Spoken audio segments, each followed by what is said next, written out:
Hello students, मैं विशाल गुप्ता आपका teacher. कैसे हो आप सब स्टूडेंट्स? इस वीडियो में मैं आपको क्लास 12 का जो हमारा सब्जेक्ट है इंडियन इकोनॉमिक डेवलपमेंट, उसका chapter number 1 Indian economy on the eve of independence को आगे कंटिन्यू कराने जा रहा हूँ। इसमें हम करेंगे बात इंडस्ट्रियल सेक्टर की, मतलब हम इंडस्ट्रियल सेक्टर वाला टॉपिक डिस्कस करेंगे कि इंडस्ट्रियल सेक्टर की सिचुएशन क्या थी on the eve of independence.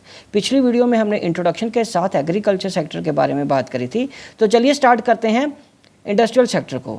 Students, इससे पहले कि मैं ये टॉपिक स्टार्ट करूं, मैं एक बार आपको याद दिला देना चाहता हूं कि यदि आपने मेरे चैनल को सब्सक्राइब नहीं किया हुआ तो आप मेरे चैनल को सब्सक्राइब कर लीजिए। आपको पूरे सब्जेक्ट्स के क्लास +2 के वीडियोज़ अवेलेबल हैं, प्ले लिस्ट में जाके आप चेक कर लीजिए। तो स्टार्ट करते हैं इंडस्ट्रियल सेक्टर। इंडस्ट्रियल सेक्टर में सबसे पहले लिखा हुआ है कि systematic deindustrialisation is the term that describes the status of industrial sector during the British rule. उन्होंने बड़े ही सिस्टम से, सिस्टमैटिक वे से, प्लान्ड वे से, सिस्टमैटिक का मतलब होता है प्लान्ड वे से हमारी इंडस्ट्रियलाइजेशन को ख़त्म किया, डी इंडस्ट्रियलाइजेशन किया, मतलब उसको ख़त्म किया। उन्होंने, किन्होंने? ब्रिटिश वालों ने।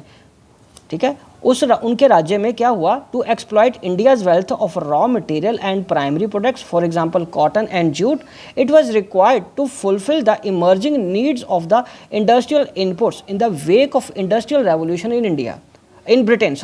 तो बच्चों, जो आज़ादी के समय में क्या हो रहा था कि ब्रिटेन में इंडस्ट्रियल रेवोल्यूशन आई हुई थी, तो उनको रॉ मटेरियल कॉटन या जूट के फॉर्म में चाहिए था, तो वो इंडिया की वेल्थ को एक्सप्लॉइट कर रहे थे। ठीक है जी, हमारे प्राइमरी प्रोडक्ट्स को वो लेके जा रहे थे यहाँ से। दूसरा, to exploit India as potential market the industrial products of Britain, the systematic deindustrialisation led to. और उन्होंने एक और तरीके से भी एक्सप्लॉइट किया हमें। एक तो वो हमारे से रॉ मटेरियल के फॉर्म में कॉटन और जूट लेके जा ही रहे थे, दूसरा अपनी मार्केट्स, अपनी इंडस्ट्री में बना हुआ माल हमारे यहाँ पे देश में बेच रहे थे और उनको एक बनी बनाई मार्केट मिल गई थी।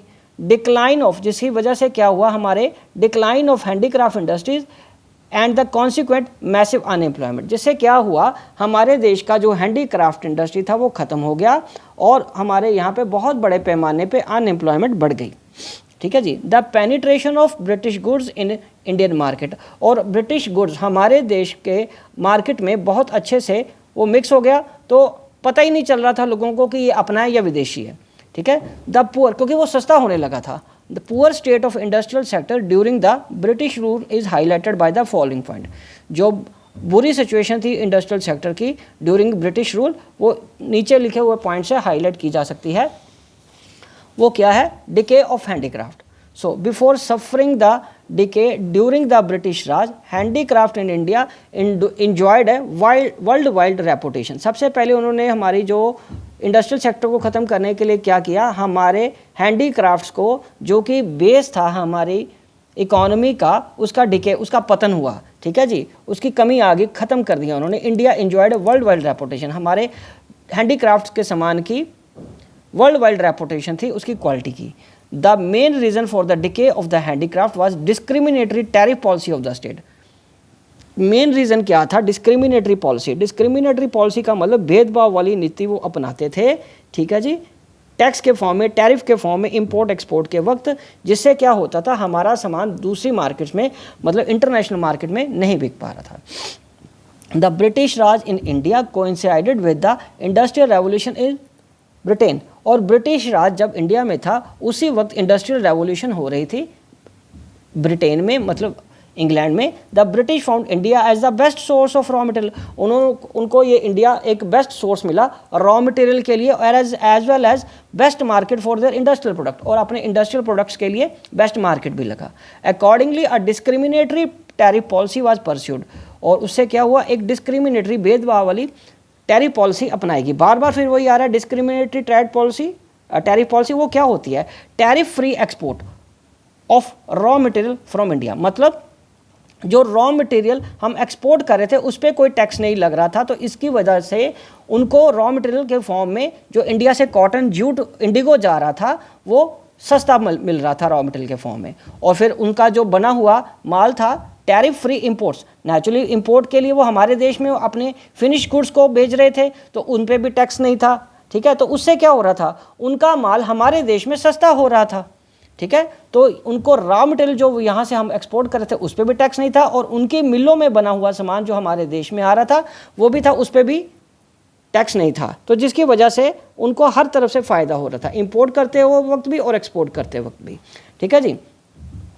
But at the same time, heavy duty was placed on export of Indian handicraft products, which was reduced their competitiveness in the international market. और क्या हो रहा था कि जो हम कहीं हमारा हैंडीक्राफ्ट अगर इंग्लैंड के अलावा, ब्रिटेन के अलावा किसी और कंट्री को हम बेच रहे थे तो उस पर क्या हो रहा था, वो ज़्यादा टैक्स लगा रहे थे। उससे क्या हो रहा था, हमारा प्रोडक्ट जो हैंडीक्राफ्ट वाला था वो दूसरी कंट्रीज़ या इंटरनेशनल मार्केट में कम्पिटिटिव नहीं रह गया, महंगा हो गया, जिसकी वजह से क्या हुआ, उसकी डिमांड रिड्यूस होने लगी, ठीक है जी। चलिए अब हम आगे बढ़ते हैं। एज द कॉन्सिक्वेंस, और उस नतीजे से क्या हुआ, while the British product started penetrating the Indian market, the Indian handicraft product starting losing their domestic as well as foreign market. क्योंकि ब्रिटिश प्रोडक्ट सस्ता होने की वजह से हमारी इंडियन मार्केट्स में अच्छी तरह वो मिक्स हो गया, पता ही नहीं चल रहा था। जैसे मैंने आपको बताया कि ब्रिटिश गुड्स कौन सी हैं और इंडियन गुड्स कौन सी हैं, और हमारी डोमेस्टिक मार्केट में भी हमारे प्रोडक्ट्स की ही, हमारे देश में ही हमारे प्रोडक्ट्स की डिमांड कम हो गई, ठीक है, as well as foreign market में भी। तो decay of handicraft was the end result. उससे क्या हुआ, हमारे हैंडीक्राफ्ट का पतन हो गया, खत्म हो गया मतलब handicraft. The Indian handicraft also face tough competition from the machine made goods. और हैंडीक्राफ्ट का जो कंपटीशन था उनको किससे सामना करना पड़ा था, मशीन मेड गुड्स से, जो कि वहाँ से बन के आती थी, ब्रिटिश प्रोडक्ट्स ब्रिटेन से बन के आती थी, which were better in quality. Naturally जो मशीनों से बना सामान है क्वालिटी में बेटर होता था, और and precision than the Indian product. The pattern of demand of Indian consumers also change. तो हमारे इंडियन कस्टमर्स की डिमांड भी चेंज होने लगी, डिमांड का पैटर्न भी चेंज होने लगा। पहले वो इंडियन कल्चर से रिलेटेड सामान खरीदते थे, अब जैसे ही उनको ब्रिटिश कल्चर का इन्फ्लुएंस हुआ उन्होंने वेस्टर्न लाइफस्टाइल अपनाना शुरू कर दिया, तो वो उनके गुड्स को खरीदने लगे। दस the Indian craftsman started losing their domestic market and eventually perished. और इसके साथ साथ इंडियन क्राफ्टमैन की जो मार्केट थी वो धीरे धीरे कम होती गई और वो एकदम ख़त्म ही हो गए, ठीक है बच्चों, समझ आ रहे हैं ना। तो ब्लीक ग्रोथ, ब्लीक मतलब notional minimum growth of modern industry. दूसरा पॉइंट है मिनिमम ग्रोथ हुई मॉडर्न इंडस्ट्री की। Under the British Raj modern industry saw only a bleak growth. It was only a second half of the 19th century that the modern industry showed its emergence. 5 observation needed to be noted in this regard. 5 main चीज़ें जो इसमें थी वो note करने वाली हैं।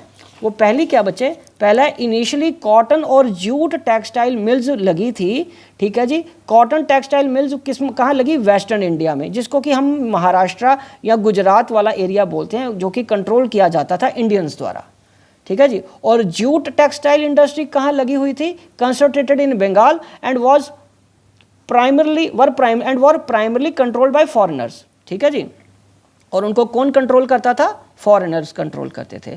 उसके बाद in the beginning of the 20th century iron and steel industry came up and Tata iron and steel company, जिसको कि टिस्को बोलते हैं, TISCO short form, was incorporated in 1907, मतलब 1907 में इनकॉर्पोरेटेड हुई। और after world war II cement की, paper की और शुगर की इंडस्ट्री स्टार्टेड कमिंग अप, क्योंकि उसके बाद इन चीज़ों की डिमांड बढ़ रही थी ना कंस्ट्रक्शन के लिए, तो ये फैक्ट्रियाँ थोड़ी सी लगी। There was hardly any capital good industry in India. हमारे देश में कोई भी कैपिटल गुड इंडस्ट्री नहीं थी। Capital good industry produces goods like machines. Capital good industry में क्या होता है आपको पता है, मशीन्स बनती हैं, इंडस्ट्रियल प्लांट्स बनते हैं, विच were use for further industrialisation, जिनको कि हम फर्दर इंडस्ट्रियलाइजेशन के लिए यूज़ कर सकते हैं। उसके बाद बच्चे contribution of raw new industrial sector in the gross value added और GDP of the economy extremely low. और इससे क्या हो रहा था, हमारा GDP धीरे धीरे कम हो रहा था, और उसमें बहुत कम था कंट्रीब्यूशन उसका, क्योंकि इंडस्ट्रियल सेक्टर तो उन्होंने डेवलप किया ही नहीं था, न्यू मॉडर्न इंडस्ट्री जिसको कहते हैं, तो उनका कंट्रीब्यूशन हमारी GDP में बहुत कम था। The state participation in the process of modern industrialisation was limited. State participation का मतलब कि ब्रिटिश गवर्नमेंट ने कोई इनिशिएटिव या पार्टिसिपेशन नहीं किया हमारे देश में इंडस्ट्रियलाइजेशन को करने के लिए। It was confined only to the strategic area. उन्होंने सिर्फ मुख्य चीज़ें जिस पे कि उनका नियंत्रण हो सके या जो उनके लिए ज़रूरी थी उन्हीं पे ही फोकस किया, जैसे कि रेलवेज और मीन्स ऑफ कम्युनिकेशन, ओके जी। और विच हेल्प्ड एक्सपेंशन, और इसके उनकी क्या हो रही थी, एक्सपेंशन हो रही थी इंडियन मार्केट्स में, ताकि वो ब्रिटिश प्रोडक्ट्स को एक जगह से दूसरी जगह ट्रांसपोर्ट कर सकें। Briefly, industrial sector on the eve of independence reveal four core characteristics pointing to the backwardness and limited growth. और 4 पॉइंट क्या सामने निकल के आते हैं? Handicraft industry was systematically destroyed. Handicraft industry systematically destroy की गई ब्रिटिश गवर्नमेंट द्वारा। It was largely owing to the discriminatory tariff policy of the government. दूसरा, modern industry showed a bleak expansion. तीसरा, capital good industry was almost non existent, capital good industry थी ही नहीं। और and while the last point, traditional Indian industry was decaying, modern industry remained in an infant stage, मतलब छोटी stage में थी, बहुत initial stage में थी, बेबी जैसे वो होता है ना, उस स्टेज में थी, और ट्रेडिशनल इंडस्ट्री खत्म हो चुकी थी और ये खत्म होना शुरू हो गई थी। This again pointed to the backwardness of Indian economy with the little or no evidence of dynamic change. ठीक है बच्चों, तो बच्चों ये industrial sector on the eve of independence का टॉपिक यहीं पे कंप्लीट होता है। आई होप कि आपको अच्छे से समझ आ गया होगा। आप इसी तरह मेरे चैनल को सब्सक्राइब करके वीडियोस देखते रहिए और अपना कोर्स कंप्लीट करते रहिए। Wishing you good luck.